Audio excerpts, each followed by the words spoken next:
우리나라의 전통 문화 중 하나는 상부상조입니다. 상부상조란 말 그대로 서로가 서로를 돕는다는 의미죠.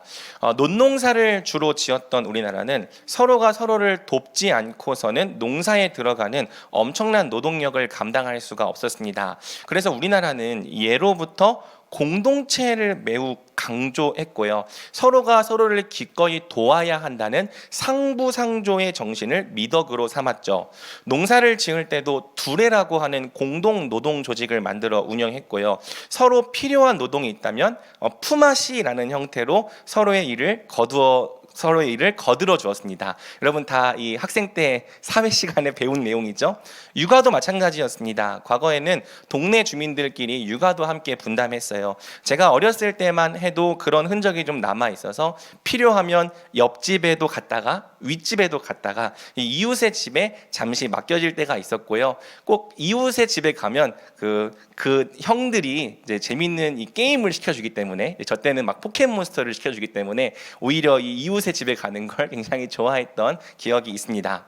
반면 오늘날에는 이런 상부상조의 정신이 거의 소실되었다 해도 과언이 아닐 정도로 이웃과의 교류가 많이 적어졌죠. 상부상조는커녕 옆집에 사는 사람이 누구인지도 모르고 서로를 배려하기보다는 자기의 이익을 우선하는 일이 많아졌습니다.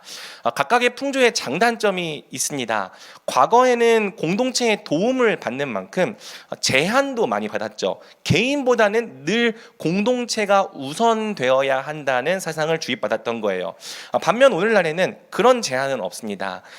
개인의 생각과 행동, 사상에 제한을 받지 않는 대신 언제라도 내 삶을 도와주고 함께 해줄 수 있는 공동체를 잃어버리게 되었죠. 어느 것이 더 좋다고 말하기에는 각각의 장단점이 사실 명확합니다. 하지만 확실한 것은요, 오늘날의 풍조가 과거에 비해서 훨씬 외롭다는 거예요. 한 기관의 조사 결과에 따르면 한국 성인 중 무려 54.6%, 그러니까 2명 중 1명이죠. 나는 평소 일상생활에서 외로움을 느낀다고 대답을 했습니다. 이 나이대를 이제 20, 30대나 이제 노인층으로만 제한한다면 이 비율이 훨씬 더 올라갑니다. 또 87.7% 정도가 사회 전반적으로 외로움을 느끼는 사람들이 많은 것 같아라고 대답함으로써 이 한국 사회 전체의 외로움의 수준이 높은 것으로 드러났죠. 오늘날의 현대인들은요, 역사의 유례가 없을 정도로 개인의 자유와 개성을 보장받으며 살아가지만 또한 역사의 유례가 없을 정도로 크게 외로워하고 있습니다. 대다수의 사람들은 함께 서로를 책임져줄 공동체가 없이 거대한 삶의 문제 앞에서 각계 전투를 하고 있죠. 점점 세상의 문제들은 혼자 다 감당할 수 없을 만큼 커져만 가고 있지만 그것은 너의 문제일 뿐 나와는 상관없는 일이야 라는 세상의 냉담한 반응 앞에서 그것은 국가가 해결할 문제지 우리가 해결할 문제가 아니야 라는 무관심한 반응 앞에서 홀로 외롭게 싸우는 사람들이 많아져 가고 있는 겁니다. 교회는 세상의 이러한 풍조 앞에서 과연 어떻게 복음이 되어줄 수 있는 걸까요? 개인의 자유와 개성을 잃어버리지 않으면서도 함께 한 공동체로서 서로의 삶을 책임져 주며 사는 것이 정말 가능한 걸까요? 자, 오늘부터 우리는 미리 예고했던 대로 이 로마서의 후반부에 해당하는 12장 이하를 함께 살펴보려고 합니다.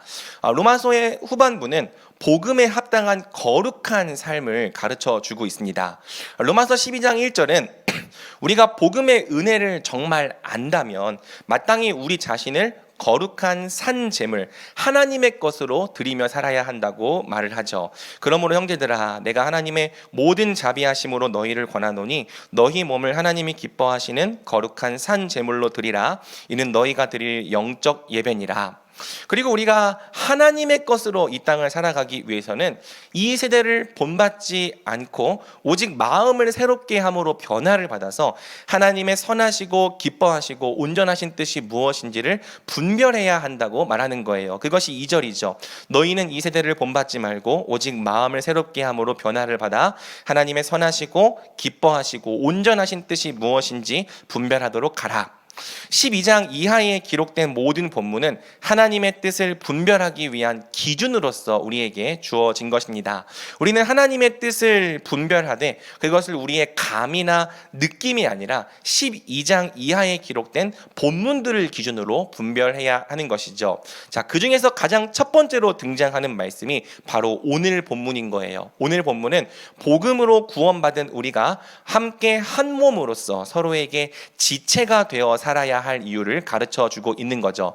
어째서 그러한가 함께 본문을 통해 살펴보도록 하겠습니다. 자, 먼저 오늘 본문을 시작하면서 3절을 함께 읽어보겠습니다. 같이 읽겠습니다. 내게 주신 은혜로 말미암아 그 이상의 생각을 품지 말고 오직 하나님께서 각 사람에게 나누어 주신 믿음의 분량대로 지혜롭게 생각하라. 자, 3절은 마땅히 생각할 그 이상의 생각을 품지 말고 오직 하나님께서 각 사람에게 나누어 주신 믿음의 분량대로 지혜롭게 생각하라 말합니다. 문장이 길기 때문에 끊어서 해석을 해봐야 합니다. 먼저 상반절은 우리에게 마땅히 생각할 그 이상의 생각을 품지 말라 말하는 거죠. 이게 대체 무슨 말일까? 본문에서 사용된 이 휘페르 프로네오라는 단어는요, 자기 자신을 과대평가하는 것을 말합니다. 그러니까 이 말씀은 이렇게 이해할 수 있을 거예요. 내 스스로를 과대평가하지 말라. 그리고 한글 성경에는 지혜롭게 생각하라 라는 이 문장이 맨 끝에 나오지만 원문에는 이 문장 뒤에 곧바로 지혜롭게 생각하라는 문장이 따라 붙습니다. 직역하면 이렇게 이해할 수 있을 거예요. 내 스스로를 과대평가하지 말고 다만 지혜롭게 생각하라. 지혜롭게 평가하라. 지혜롭게 생각하라는 것은 네 자신을 분별력 있게 생각하라. 네 자신을 정당하게 평가하라. 부풀려 생각하지 말고 마땅히 너에게 합당한 분량 정도로 평가하라는 의미입니다. 여기까지 정리하면 상반절은 이렇게 정리해 볼 수 있는 거죠. 스스로의 존재를 또는 역량을 과대평가하지 말고 다만 지혜롭고 분별력 있게 자신을 이해하라. 더글라스 무라고 하는 이 저명한 로마서 주석학자가 있는데요. 이 더글라스 무는 이 문장을 이렇게 의역을 해줍니다. 네가 마땅히 생각할 수 있는 것보다 네 자신을 높이 생각하지 말라. 네가 그리스도 안에서 어떤 사람인지에 관해 합당하고 정확한 사고방식으로 생각하라. 자, 이렇게 의역하면 이 3절 상반절이 어떤 의미인지를 조금 더 정확하게 이해할 수 있는 거죠. 이 말입니다. 스스로의 존재나 역량을 과대평가하지 말아라. 다만 스스로가 어떤 존재인지를 그리스도 안에서 정당한 기준으로 평가하고 이해하라. 그렇다면 그 정당한 기준이 대체 무엇인가? 3절 하반절은 그 기준을 오직 하나님께서 각 사람에게 나누어 주신 믿음의 분량이라고 말하는 거죠. 여기서 말하는 믿음의 분량은 믿음의 절대적인 크기를 말하는 게 아니고요, 문맥상 사람들에게 각각 다르게 나누어 주신 은사를 말하는 겁니다. 그러니까 하나님께서 주신 은사가 사람마다 각각 다르다는 거예요. 그래서 모든 면에서 다 뛰어나고 모든 면에서 완벽한 사람은 있을 수 없다는 거죠. 어떤 사람은 지식에 뛰어나지만 행동과 실천에는 부족할 수 있겠죠. 어떤 사람은 앞에서 이끄는 것에는 강하지만 뒤에서 돕고 서포트하는 것에는 약할 수 있는 겁니다. 그렇다면 우리는 하나님께서 주신 은사를 따라 내가 잘할 수 있는 부분은 자신 있게 감당하고 연약한 부분은 겸손하게 내가 그 부분에 부족합니다라고 인정할 수 있는 거죠. 모든 것을 내가 혼자 다 잘할 수 없음을 올바르게 인정한다면 내게 좀 부족한 부분이 있다 할지라도요, 그것이 우리가 좌절하거나 절망할 이유가 되지는 않을 거라는 거예요. 또한 우리에게 부족한 부분에 있어서 다른 사람의 도움을 받거나 형제들을 의존하는 것이 부끄럽지 않을 거라는 것이죠. 이것이 우리 각 사람에게 주어진 믿음의 분량대로 스스로를 정당하게 이해한다는 뜻입니다. 자, 반면에 스스로의 존재를 과대평가한다면, 즉 내가 혼자서도 모든 것을 다 잘할 수 있거나 잘해야 한다고 생각한다면 그때부터는 이상 증세가 나타나기 시작하는 거죠. 그 증세는 크게 두 가지 모습으로 나타날 거예요. 하나는 착각이고 하나는 교만이죠. 교만으로 나타나면 이럴 겁니다. 나는 완벽하다. 그래서 누구의 도움도 필요로 하지 않는다. 내가 제일 잘해. 니들이 뭔데 나를 평가해. 이런 걸 우리는 두 글자로 스웩이라고 부르죠. 다른 하나는 이 좌절과 열등감일 겁니다. 나는 혼자서 모든 것을 다 잘할 수 있는 존재여야 하지만 그렇지 못한다면 어떤 증세가 나타날까요? 지금의 내 모습이 내가 원하는 내 모습에 아득히 미치지 못한다면 우리는 스스로를 어떻게 생각하게 될까요? 아마 이토록 부족한 자기 자신을 불만족스럽게 여길 것입니다. 도움을 받는 것이 수치스럽게 여겨지고요. 아주 작은 부분이라도 남을 의존하는 것이 비참하게 느껴질 거예요. 이처럼 이 스웩과 열등감은요, 서로 상반되는 것처럼 보일지라도 의외로 같은 본질을 공유하고 있는 거죠. 그것은 자기 자신에 대한 과대평가예요. 나는 혼자서도 완벽하다라는 착각에 빠져 있으면 스웩이 되는 거고요. 나는 혼자서도 완벽해야 한다는 강박에 시달리고 있으면 그것은 열등감이 되는 겁니다. 그래서 그런지 이 둘은요, 순식간에 왔다 갔다 하기도 하는 거죠. 내가 뭔가를 좀 잘할 때에는 우월감에 사로잡히는 거예요. 그러다가 나보다 더 뛰어난 사람을 만나거나 뭐가 내 생각만큼 잘 안 될 때에는 나는 쓰레기야, 나는 쓸모없는 사람이야, 자학을 하고 열등감으로 금세 떨어져 버리는 것입니다. 하지만 성경은 이 두 가지가 다 우리 자신에 대한 합당한 이해와 평가는 아니라고 말하는 거죠. 그러므로 여러분, 하나님의 뜻을 분별하는 삶은 어떻게 시작되는 겁니까? 그것은 의외로 우리가 다른 무언가가 아니라 우리 자신이 어떤 존재인지부터 바르게 알고 바르게 분별할 때 시작된다고 성경은 말하는 겁니다. 하나님 안에서 스스로를 마땅히 생각해야 할 분량보다 과대평가하지 않는 것, 다만 우리 자신을 그리스도 안에서 합당한 사고방식으로 정확하게 이해하고 겸손하게 분별하는 것, 이것이 거룩한 뜻을 분별하는 삶의 시작이다, 성경은 말하는 것이죠. 사랑하는 여러분, 오늘 말씀이 우리 같은 현대인들에게 특히나 중요한 이유가 있습니다. 바로 오늘날 이 현대인들은요, 대부분 팽창된 자아를 갖고 있기 때문입니다. 한번 그림을 보면서 이해를 해볼게요. 자, 과거에는 이 그림과 같이 우리 자신의 위치를 고려할 때 항상 신의 존재와 공동체의 존재를 함께 생각했습니다. 그러니까 나라고 하는 존재는요, 이 땅에서 독립적으로 존재하는 게 아닌 거예요. 나는 신이라고 하는 존재와의 관계 속에서, 또 내가 속한 공동체의 관계 속에서 존재를 했던 거죠. 그러다 보니까요, 이 다른 존재가 해야 할 영역을 인정하는 만큼 내 자아가 책임지고 자아가 감당해야 할 영역은 줄어들 수 있었던 것입니다. 이런 거죠. 삶에 있어서 어떤 부분은 내가 할 수 없는 부분인 거예요. 그 부분은 신이 감당해야 하는 부분인 거죠. 나는 그것을 바꿀 능력도 없고 통제할 능력도 없습니다. 그러면 과거의 사람들은 어떻게 했을까요? 그냥 신께 맡기는 거죠. 내가 할 수 없는 영역을, 신이 해야 하는 영역을 그냥 신께 맡기고 내버려 두는 것입니다. 그렇다 보니까요, 내가 어떻게 할 수 없는 영역까지 스트레스를 받아가면서 그것까지도 내가 어떻게든 내 능력으로 해내야 한다고까지는 생각하지 않았던 거예요. 물론 이것이 무조건 더 좋거나 옳은 세계관이라는 의미는 아닙니다. 이런 세계관을 가질 때 인간은 때로는 사람이 할 수 있고 해야 하는 영역까지도 신의 책임으로 돌려버렸던 것이죠. 그러니까 사람이 기꺼이 노력해야 하는 일을 그냥 신의 책임으로 돌리면서 방치하는 일들이 심심치 않게 벌어졌던 것입니다. 예컨대 지금도 힌두교나 이슬람 세계관의 많은 국가들은요, 사회 문제에 대한 개혁의 의지가 거의 없습니다.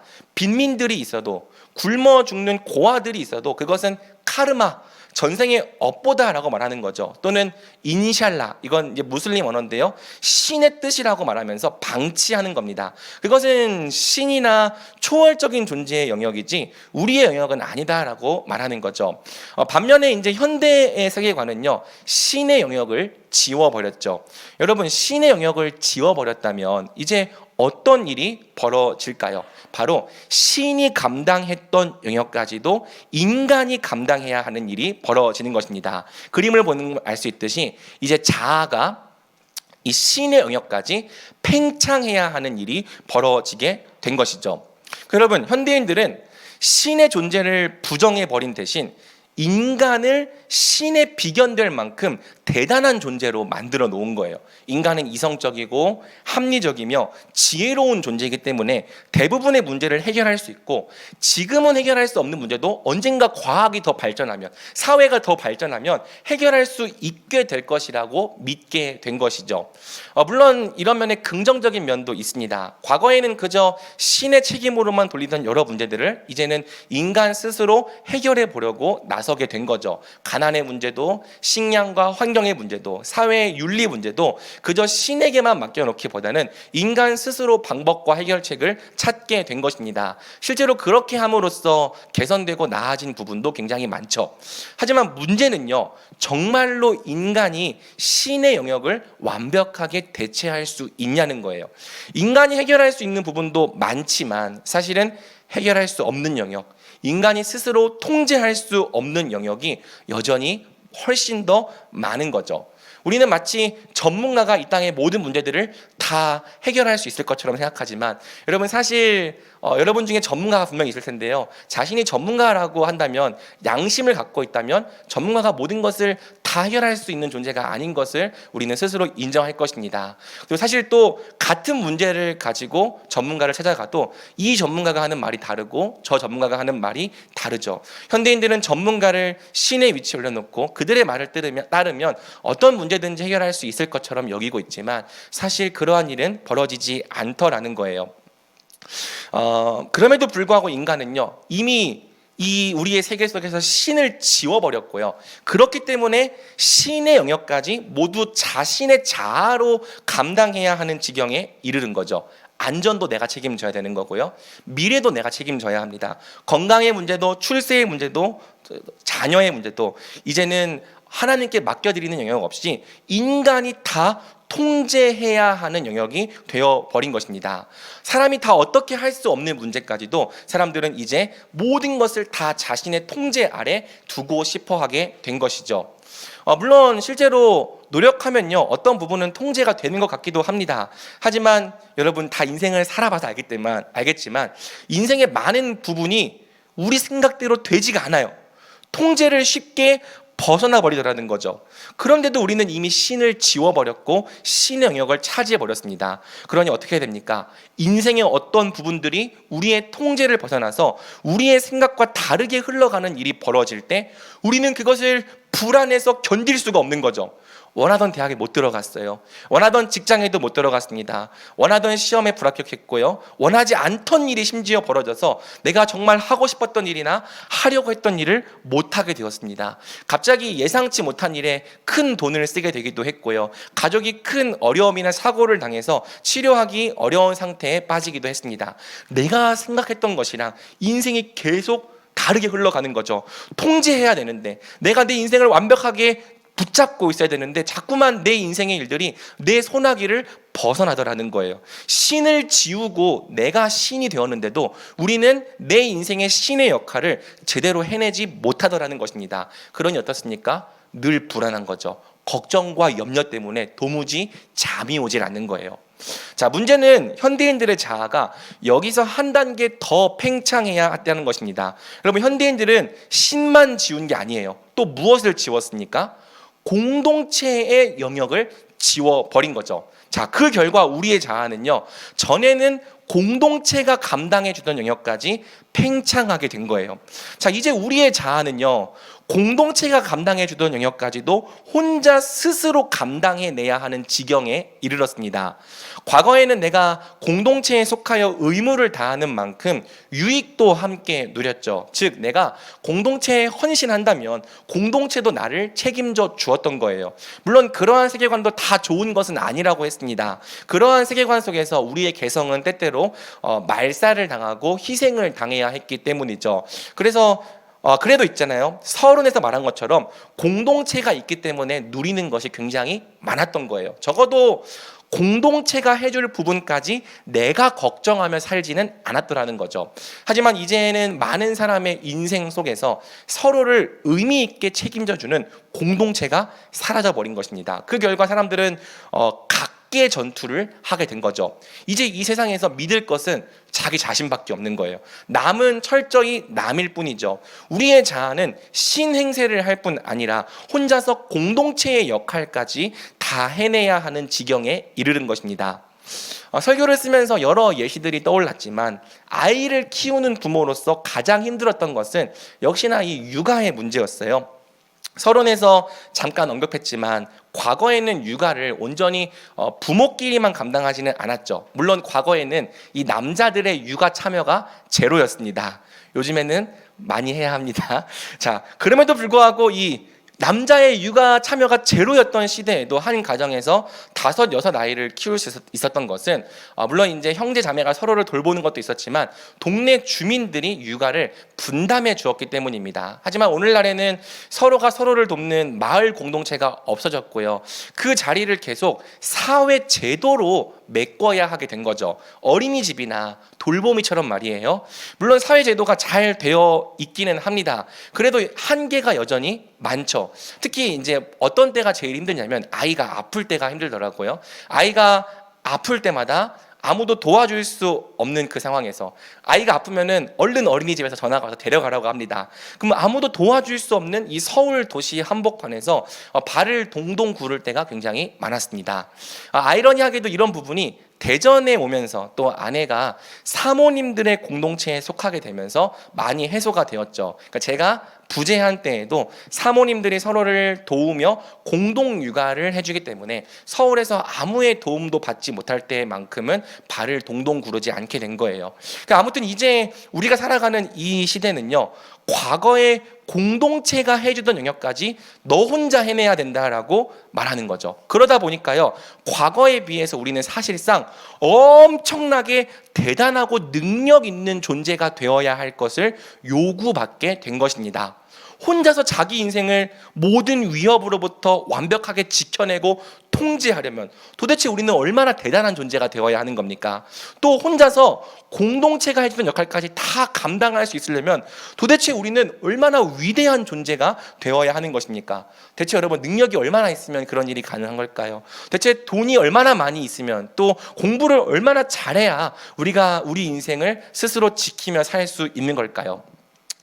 과거가 무조건 다 좋다는 건 아니지만 어쨌든 과거에는요, 내가 내 인생을 스스로 구원하기 위해서는 어마어마한 슈퍼맨이 되어야 한다는 그런 압박감이 없었습니다. 그 시대에는 석사도 없었고 박사도 없었죠. 심지어 초등학교 중퇴인 사람도 많았지만 또 수많은 정보도 없었고 세련된 기술도 없었지만 지금처럼 걱정과 불안과 염려에 매여 살지는 않았습니다. 그저 자신에게 주어진 인생을 성실하게 잘 살면 된다고 생각하는 사람들이 많았죠. 삶이 오늘날만큼 복잡하지 않았고요, 단순했다는 거예요. 그런데 여러분, 현대인들의 자아는요, 이제 신과 공동체의 역할까지 혼자서 다 해내야 되기 때문에 그만큼 뛰어나고 위대한 존재가 되지 않으면 안 되게 된 것이죠. 사실 세상은 우리에게 계속 이렇게 말하고 있는 거예요. 너는 너의 인생을 구원할 수 있을 만큼 슈퍼맨이 되어야 한다. 너는 너희들의 인생을 스스로 구원할 수 있을 만큼 마블 히어로 같은 존재들이 되어야 한다.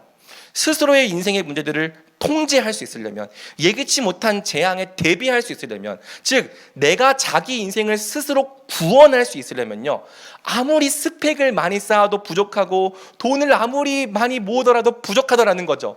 능력을 아무리 갖추고 또 갖추는데도요, 도무지 어느 정도까지 우리가 갖춰야 내 인생을 스스로 구원할 수 있을까, 그 한도가 보이지 않더라는 것입니다. 그렇게 노력하고 또 노력하는데도 도무지 스스로를 구원할 만큼의 다다르지를 못하더라는 거죠.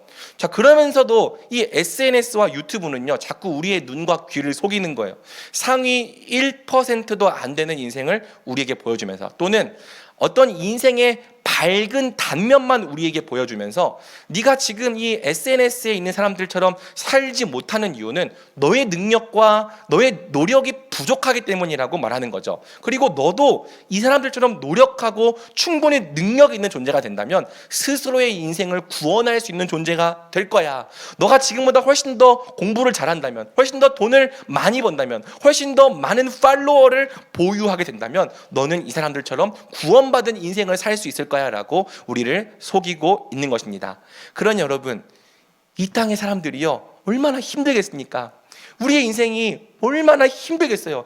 아무리 노력하고 노력하는데도 도저히 내 인생을 구원할 수 있는 그 수준에 다다르지를 못하는 거예요. 우리는 신이 아닌데 내가 신의 영역까지 감당하려면, 또 우리는 혼자인데 내가 공동체의 역할까지 다 해내려면 우리는 도대체 얼마나 대단한 존재가 되어야 하냐는 것이죠. 자기 자신과 주변 환경을 완벽하게 통제할 수 있는 존재, 그러면서 누구의 도움 없이도 혼자서 모든 것을 다 해낼 수 있는 전능한 존재, 우리는 그런 존재를 하나님이라고 부르죠. 결국 신을 지우고 공동체를 지워버린 이 세상은 우리에게 하나님이 되라고 요구를 하고 있는 거예요. 너희가 하나님이 되어야 한다. 그 누구의 도움도 필요 없고 그 누구의 능력도 필요 없는 완벽한 존재가 되는 것, 전지전능한 존재가 되는 것, 그것이 결국 우리더러 하나님이 되라는 요구인 거죠. 여러분, 현대인들이 자기 자신을 우상으로 섬긴다는 의미는요, 그저 자기 자신의 욕망과 욕구를 따라 산다는 그 정도의 의미가 아닙니다. 물론 그것도 우상 숭배가 맞아요. 그런데 지금보다 더 나은 나를 추구하는 것, 이것도 우상이 될 수 있는 거죠. 물론 더 나은 내 자신이 되는 것 자체가 죄는 아니지만 신의 도움도 필요 없을 정도로, 공동체의 도움도 필요 없을 정도로, 혼자서 자기 인생을 지키고 구원할 수 있을 정도로 완벽하고 능력 있는 내가 되기를 원하는 것, 그게 명백하게 우상 숭배라는 거예요. 여러분, 우리는 뭘 어떻게 해도요 하나님이 될 수는 없는 겁니다. 그래서 자기 자신을 우상으로 섬기는 사람은 늘 좌절스럽고 절망스러운 거죠. 내가 되고 싶은 모습이 저기 있는데 나는 아무리 노력해도 저 모습이 되지를 못하는 거예요. 나는 내 인생을 구원할 수 있는 하나님이 되어야 하는데, 혼자서 모든 것을 다 지킬 수 있는 슈퍼맨이 되어야 하는데 아무리 노력해도 그 수준까지 다다르지를 못하는 거예요. 그러니까 여러분, 늘 괴로운 거죠. 스스로의 모습에 항상 불만족스러운 것입니다. 여느 우상과 마찬가지로 자기 자신을 우상으로 섬기는 것 역시 우리에게 참된 구원과 만족, 평안을 주지 못하는 것이죠. 오히려 우리는 우리 자신을 하나님만큼 전능한 위치에 올려놓으려 할수록 절대 그렇게 될 수 없는 내 자신을 보면서 절망하게 되는 거예요. 여러분, 제 얘기를 좀 해보자면요, 저는 최근에 사실 영적으로 큰 부진함을 겪었습니다. 건강상의 문제도 있지만 이 영적인 문제도 컸던 것 같아요. 아무튼 영적으로 부진해질 때마다 제 안에 올라오는 좋지 않은 마음이 있는데요, 바로 더 나은 목사가 되지 못하는 제 자신에 대한 비참함과 좌절감입니다. 우리나라에는 굉장히 뛰어난 목사님들이 많으시죠. 강해 설교를 정말 은혜롭고 탁월하게 잘하시는 목사님도 계시고요, 이 청년 사역의 센스가 정말 뛰어난 목사님도 계십니다. 교리와 신학에 해박한 목사님도 계시고요, 관계가 뛰어나서 신방도 정말 잘하시고 청년들과 깊은 관계를 맺으시는 목사님도 계세요. 역시 이놈의 이 SNS가 문제인데요, 여러분들은 다 인스타를 하지만 오늘날의 이 나이가 좀 있으신 목사님들은요 어떤 걸 하냐면 페이스북을 그렇게 열심히 하십니다. 텍스트로 여러 글들을 올려요. 그래서 저도 여러 사역 정보나 이제 최신 트렌드 및 동향을 알기 위해서 이제 여러 목사님들을 팔로우를 하고 탐독을 하는 편입니다. 근데 여러분, 페이스북을 보면 볼수록 이 자존감이 낮아지는 거죠. 야, 세상에 대단한 목사님들이 이렇게 많구나 하는 생각이 드는 거예요. 내가 이렇게 열심히 사역해서 교회가 부흥했다라고 말하는 그 목사님들의 이 포스팅을 보면서 한편으로는 이렇게 할 수도 있구나 배우려고 하지만, 한편으로는 그렇지, 내가 이만큼 열심히 하지 못했기 때문에 나는 청년부를 부흥시키지 못한 거지 라는 생각이 드는 거예요.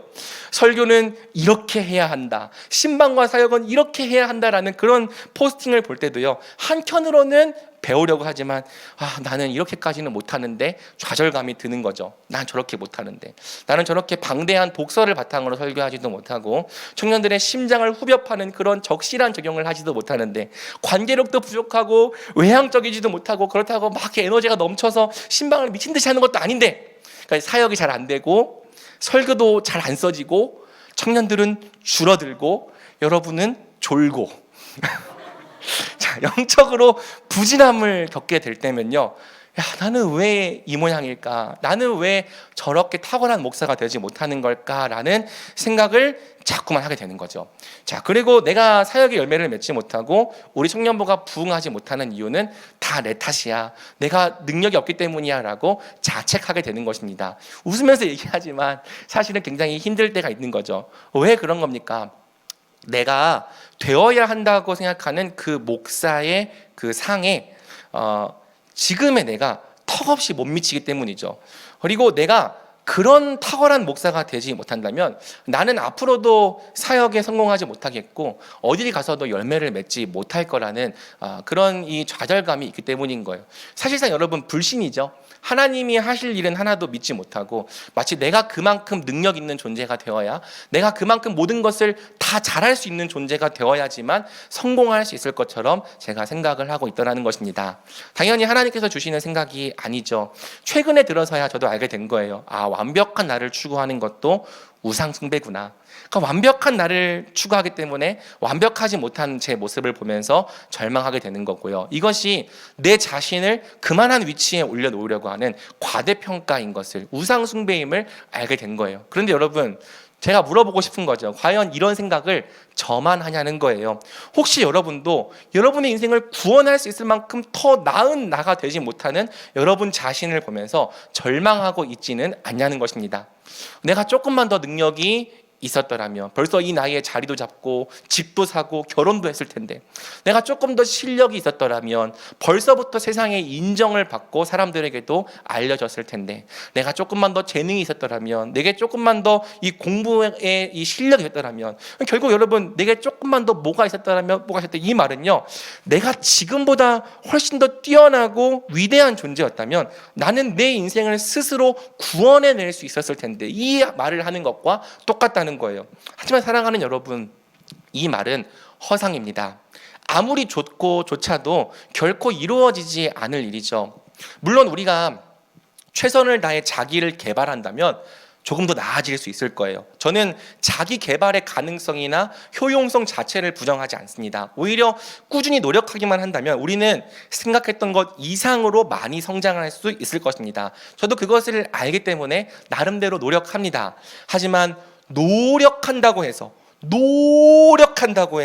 우리가 스스로의 인생을 구원할 수 있을 만큼 능력 있는 존재가 될 거라고 생각한다면 그것은 명백하게 허상입니다. 그것은 마치 저 멀리 보이는 무지개 같은 거죠. 아무리 가까이 다가가려고 해도 도무지 가까워지지 않는 거예요. 우리는 절대 스스로를 구원할 수 있을 만큼 충분히 위대한 존재가 될 수 없습니다. 물론 남들의 인생을 보면 남들은 그렇게 할 수 있는 것처럼 보이기도 해요. 하지만 그것이 사실 사탄의 전략 중 하나죠.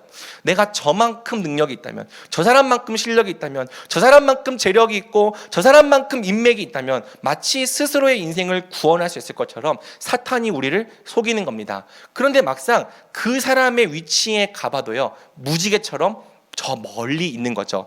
우리와 똑같이 자기 위치에서 가까워지지 않는 무지개를 그 사람들도 쫓고 있다는 것입니다. 겉으로 볼 때에는 충분히 능력 있어 보이는 사람도, 저 정도만 돼도 소원이 없겠다고 생각해 보이는 사람도요, 스스로 해결할 수 없는 여러 가지 인생의 문제들 앞에서 울고 있고 쩔쩔매고 있는 경우가 허다한 것이죠. 여러분, 어떻게 해야 합니까? 무엇이 성경의 처방입니까? 사랑하는 여러분, 저는 우리가 바로 이 말씀을 통해 자유를 누리기를 소원합니다.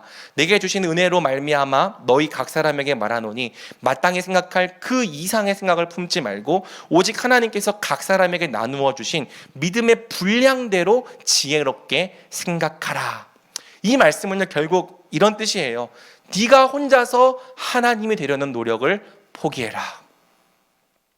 스스로 신이 되려는 모든 노력, 혼자서 자기 인생을 구원할 수 있을 만큼 위대한 존재가 되어야만 한다는, 그래야 내 인생을 구원할 수 있을 거라는 강박감을 내려놓으라는 것입니다. 하나님도 없이, 공동체도 없이 혼자서 자기 인생을 구원해내야만 하는 이 외로운 보좌로부터 내려와서 이제는 하나님께서 본래 우리에게 의도하셨던 분량만큼의 자리에 머물라는 말씀이죠. 여러분, 우리는 절대로 하나님이 될 수 없습니다. 혼자서 공동체가 되는 것도 불가능합니다. 여러분, 이것을요, 절망이 아니라 자유의 선언으로 받아들이십시오. 여러분, 이 말씀 앞에서 그렇다면 내가 스스로 신이 되려고 하는 모든 시도와 노력을 포기하십시오. 혼자서 뭐든지 다 할 수 있는 슈퍼맨이 되어야 한다는 강박감으로부터도 자유하십시오. 누구의 도움도 필요 없는 전능한 나라는 우상을 철저히 포기하십시오. 내가 기대하는 어떤 능력 있는 존재가 되어야지만 내 인생이 안전할 것이라는 우상을 내려놓으십시오. 다만 하나님께서 우리를 창조하신 본래의 의도를 따라서 우리의 자아를 원래 있어야 할 분량만큼 되돌려 놓으라는 거예요. 여러분, 우리는 모두 하나님이 필요합니다. 우리에게는 공동체도 필요합니다. 우리는 하나님과의 관계, 또 공동체와의 관계 속에서 살도록 창조되었기 때문이에요. 그렇다면 우리는 하나님과 공동체 영역까지 팽창되었던, 너무나도 비대화되었던 우리의 자아를 줄이고 내가 신이어야 했던 보좌에서 내려와 본래 하나님이 우리에게 원하시는 자리로 돌아가야 하는 거죠. 거기에 자유가 있는 거예요. 그것이 우리 자신을 과대평가하지 않고 마땅히 하나님께서 주신 분량대로 지혜롭게 분별하는 삶인 거죠.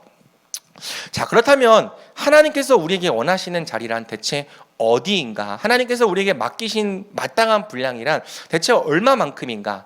4절에서 5절은 하나님께서 예수님을 통해 우리의 자리를 다음과 같이 회복하셨다고 말합니다. 우리 4절과 5절 말씀을 함께 읽어보겠습니다. 시작. 우리가 한 몸에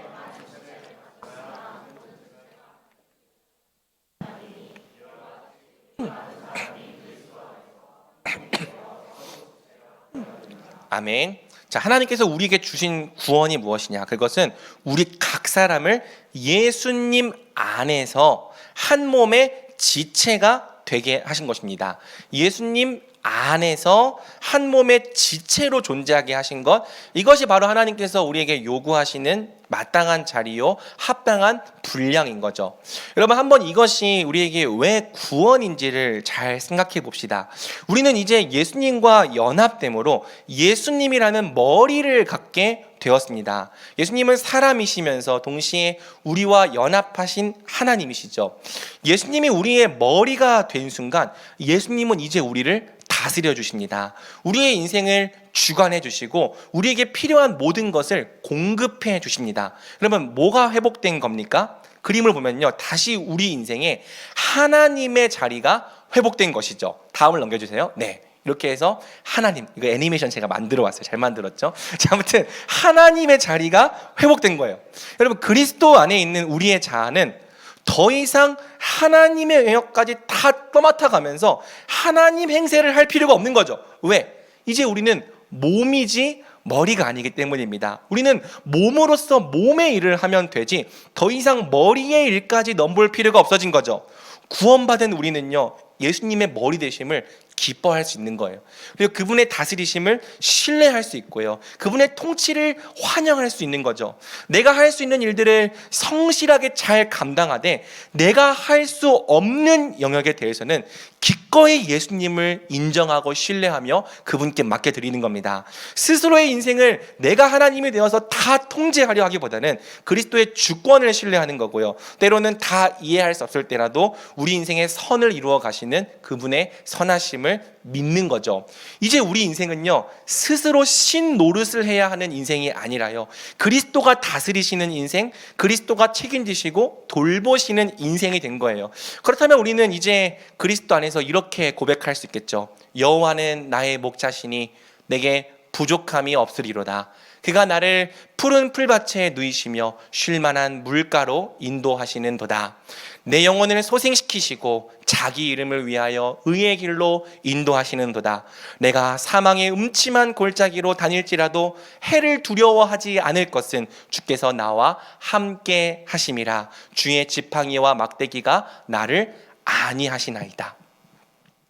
이 말씀처럼 인간은요, 사실 신의 영역을 지우고 자기가 신이 될 때 행복한 존재가 아니에요. 그것은 뱀이 사람을 처음 속일 때 했던 말이죠. 지금까지 사람들이 속고 있는 것입니다. 도리어 인간은요, 내가 하나님이 될 수 없음을 인정할 때, 내가 하나님처럼 전능할 수 있는 존재가 아님을 인정할 때, 유한한 인간임을 겸손히 인정하고 하나님의 자리를 정당하게 모실 때 거기서 평안과 행복을 누리는 존재인 것입니다. 누구든지 그리스도를 자신의 머리로 삼고 그분의 몸이 된 자들은요, 비대해졌던 자아의 영역이 줄어들고 하나님과 동행하는 평안을 누리게 되는 거죠. 우리 인생의 목자가 회복된다면 우리는 그 목자의 인도를 따라서 충분히 만족하고 안심할 수 있는 거예요. 자, 여러분, 이때 예수님은요, 다른 종교와 달리 그분의 무한하신 지혜 안에서 인간의 책임을 약화시키지 않고 도리어 세우는 방식으로 우리를 다스려 주신다는 특징이 있는 거죠. 아까 유신론적인 세계관의 약점이 뭐냐면 때때로 신의 섭리를 핑계로 인간이 해야 할 영역을 축소시키는 것이라 했습니다. 사실은 기독교를 믿는 사람들도 그런 잘못을 행할 때가 있었죠. 하지만 우리가 성경을 정확하게 읽고 정당하게 진리대로 예수님 믿는다면요, 예수님께서 인간의 책임을 약화시키지 않는다는 것을 알게 될 거예요. 우리 예수님은 우리의 책임을 약화시키지 않고 도리어 세우시는 분인 거죠. 그분이 하실 일을 핑계로 우리의 게으름을 허용하지 않더라는 거예요. 또한 이 땅의 불의와 참상을 보면서 이것은 신의 섭리니 어쩔 수 없는 일이다, 회피하고 방치하는 것도 허용하지 않는 것이죠. 도리어 예수님은 오늘도 우리가 주어진 은혜 안에서 최선을 다하는 가운데 그리스도의 장성한 분량까지 자라가도록 도우시는 겁니다. 또한 세상의 여러 불의와 가난, 사회 문제들에도 관심을 갖고 참여하면서 복음의 능력을 비추기 원하시는 거죠. 그래서 다른 종교의 세계관과 달리 복음은 우리 자신을 변화시키고 또 세상을 변화시키는 능력이 있는 거죠. 이런 면에서 복음은 세상의 다른 종교와 다르다고 할 수 있는 것입니다. 자, 다음으로 성경은 우리가 예수님의 몸이 될 때 혼자서 몸 전체가 된 것이 아니라 그 몸의 일부, 지체가 되었다라고 이야기를 하는 거죠. 5절을 다시 봅시다. 이와 같이 우리 많은 사람이 그리스도 안에서 한 몸이 되어 서로 지체가 되었느니라. 자, 여러분, 이 말씀은 바꿔 말하면 공동체가 회복된 것을 의미하죠. 예수님 안에 있게 된 순간 이제 우리는 혼자서 몸이 해야 될 일 전체를 다 할 필요가 없게 된 것입니다. 다만 우리는 한 몸의 일부, 지체로 존재하면서 다른 지체들의 섬김을 받는 가운데 내 역할을 잘 감당하면 되게 된 것이죠. 자, 그렇게 할 때 우리는 비록 혼자서 몸 전체의 기능을 다 가지지 못했을지라도요, 몸 전체의 기능을 조금도 부족함 없이 누리게 되는 거예요. 우리는 이렇게 그리스도 안에서 한 몸으로 회복된 공동체를 에클레시아, 교회라고 부르는 거죠.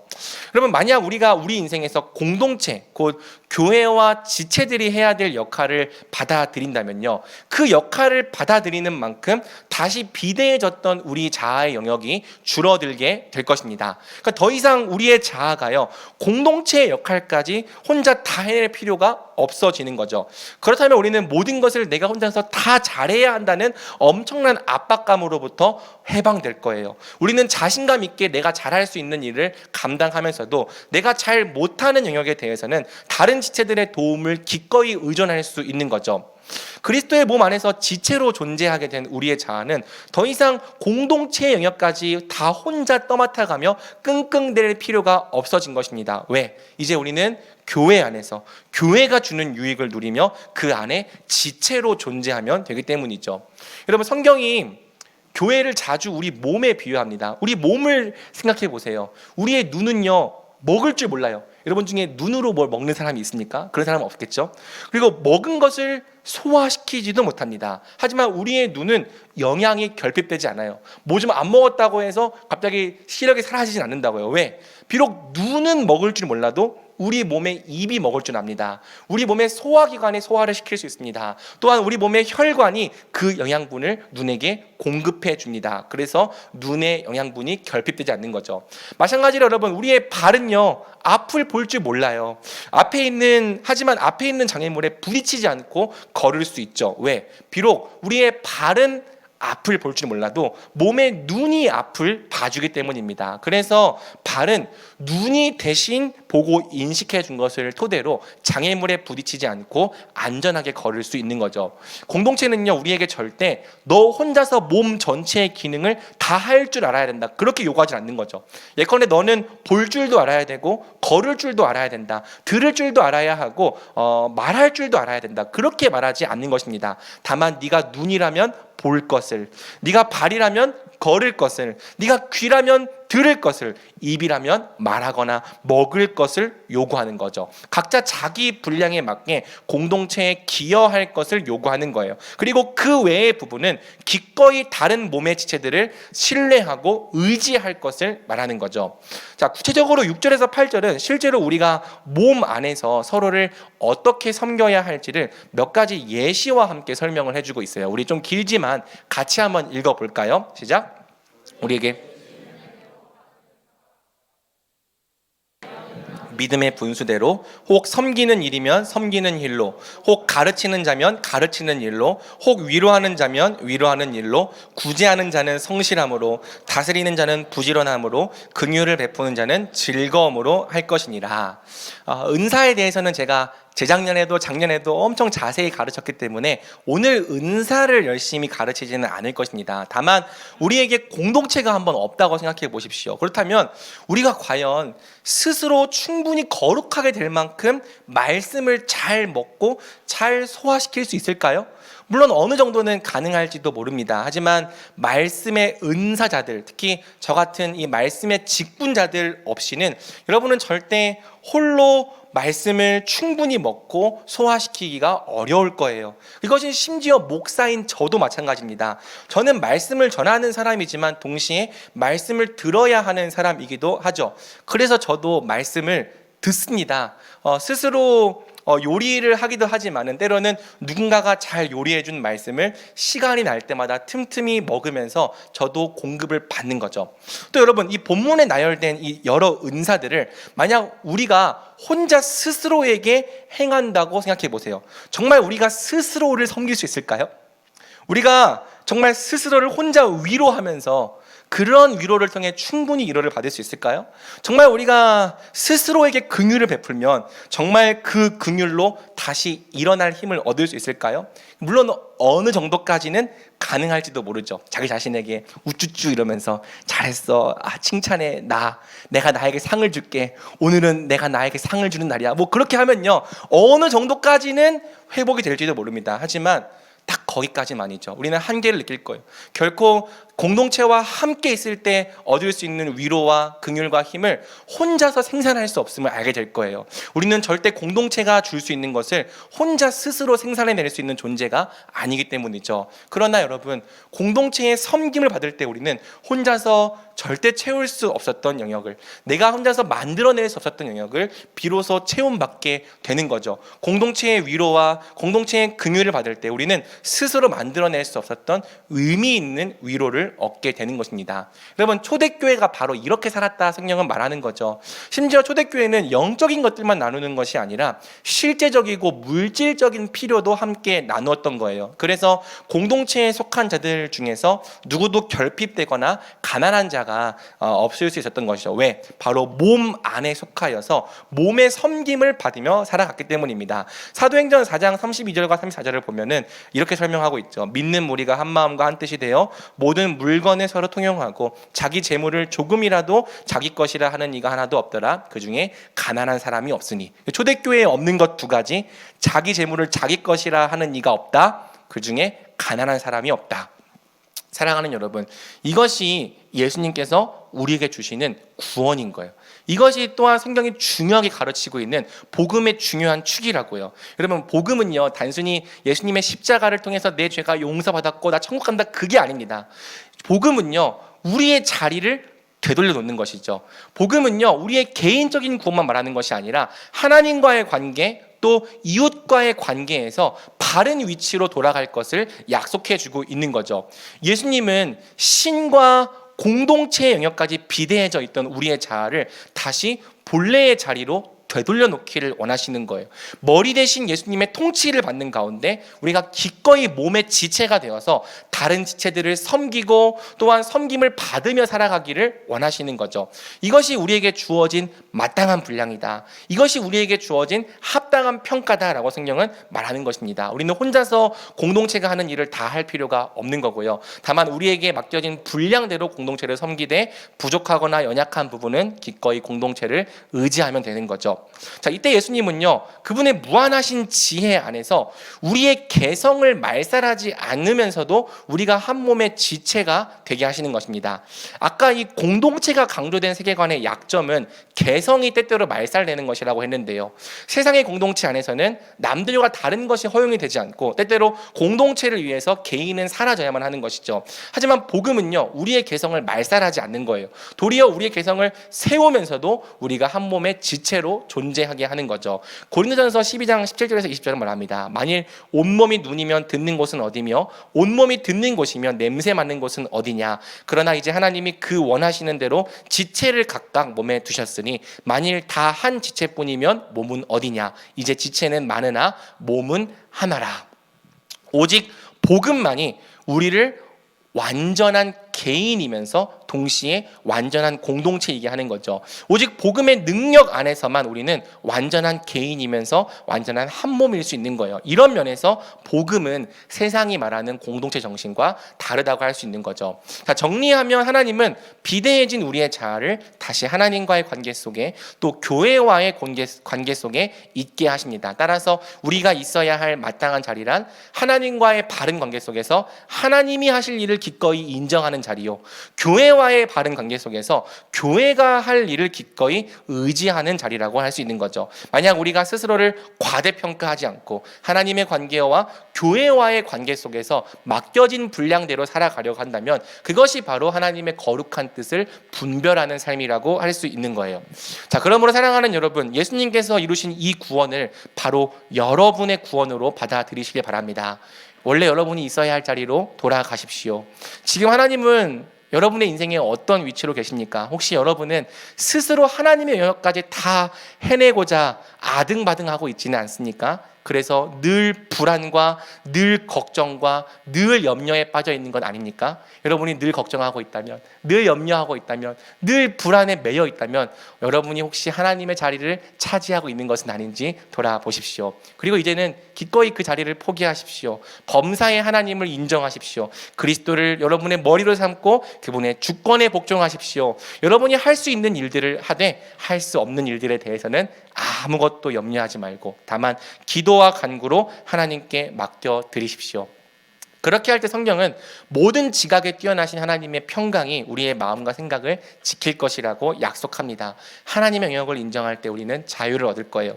또 여러분의 인생에 교회는 어떤 위치로 있습니까? 혹시 여러분은 여전히 교회의 겉을 맴돌 뿐 그 안에 속하지는 못하고 혼자 있으려 하지 않습니까? 다른 지체들의 역할을 부정하고 그저 개인으로서만 하나님 앞에서 살아가려 하고 있지 않습니까? 요즘에는 신앙생활도 심하게 개인주의화가 되어서요, 개인적인 영성만을 지나치게 추구하려는 경향이 있죠. 심지어 이 개인적인 신앙에 환상까지 갖고 있습니다. 이런 환상인 거예요. 내가 언젠가 영적으로 완전한 자가 된다면 더 이상 다른 지체들의 도움을 받지 않고서도 혼자서 영적으로 충만하게 살 수 있으리라는 그런 환상 말이죠. 그런데 여러분, 그것은요 말 그대로 환상입니다. 그렇게 될 일은 전혀 없을 거예요.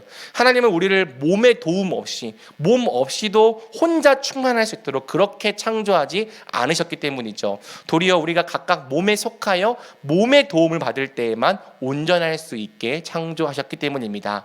교회에 속하기를 거부하고 몸의 도움을 거부하는 것도요, 자기를 과대평가하는 우상인 거예요. 그리고 우상은 말 그대로 우상이기 때문에 우리 인생을 구원해 줄 수 없는 거죠. 몸에 속하지 않고 지체로 살기를 거부하는 자들은 언제까지나 예수님이 그분의 몸을 통해 주시는 구원을 똑바로 누릴 수가 없는 겁니다. 사랑하는 여러분, 이것을 믿는다면요, 여러분이 이 뜻을 똑바로 분별하고 있다면 기꺼이 교회로 살아가십시오. 물론 쉬운 일이 아닙니다. 특별히 교회에 살아가면서 좋은 것만 있는 게 아니라 상처를 받을 때도 있고, 저도 굉장히 많은 상처를 교회에서 받았어요. 하지만 여러분, 교회가 불완전하고 또 연약하다고 해서 그 교회의 필요성까지, 하나님께서 교회에게 맡기신 영역까지 그걸 우리가 다 부정해 버린다면은 우리는 결코 어디에서도 복음의 이 구원을 찾을 수가 없게 되는 거죠.